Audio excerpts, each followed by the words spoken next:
Dubai gold and diamonds ഷോറൂമുകളിൽ തകർപ്പൻ shop and win offer April 29 മുതൽ ഓഗസ്റ്റ് 15 വരെ. Visit today. Dubai gold and diamonds, pride of generations, Perinthalmanna road, Pattambi. Guruvayur ദേവസ്വത്തിലെ കൊമ്പൻ മുകുന്ദൻ ചരിഞ്ഞു. 44 വയസ്സായിരുന്നു.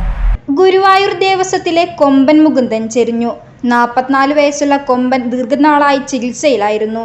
ഇന്ന് രാവിലെ 9:40 തെക്കേപ്പറമ്പിലെ കൊട്ടുംതറയിലായിരുന്നു അന്ത്യം. കോഴിക്കോട് സാമൂതിരി രാജ 1986 സെപ്റ്റംബർ 8 മുകുന്ദനെ ഗുരുവായൂർ ക്ഷേത്രത്തിൽ നടയിരുത്തിയത്. 2006 മുതൽ ഇടത്തെ പിൻകാൽ മടങ്ങാത്ത അവസ്ഥയിലായിരുന്നു. ഇതേ തുടർന്ന് മുകുന്ദനെ ആനത്താവളത്തിന് പുറത്തേക്ക് കൊണ്ടുപോകാറില്ല. ആനത്താവളത്തിനകത്ത് സ്ഥിരമായി നടത്തിക്കാറുണ്ട്. 2 ആഴ്ച മുമ്പ് തളർന്നു വീണ കൊമ്പനെ ക്രെയിൻ ഉപയോഗിച്ചാണ് എഴുന്നേൽപ്പിച്ചത്. അതിനുശേഷം തീർത്തും അവശനായിരുന്നു. ജഡം ഇന്ന് വൈകിട്ടോടെ കോടനാട് വനത്തിൽ സംസ്കരിക്കും. മുകുന്ദന്റെ വിയോഗത്തോടെ ഗുരുവായൂർ ദേവസ്വത്തിലെ ആനകളുടെ എണ്ണം 38 ചുരുങ്ങി.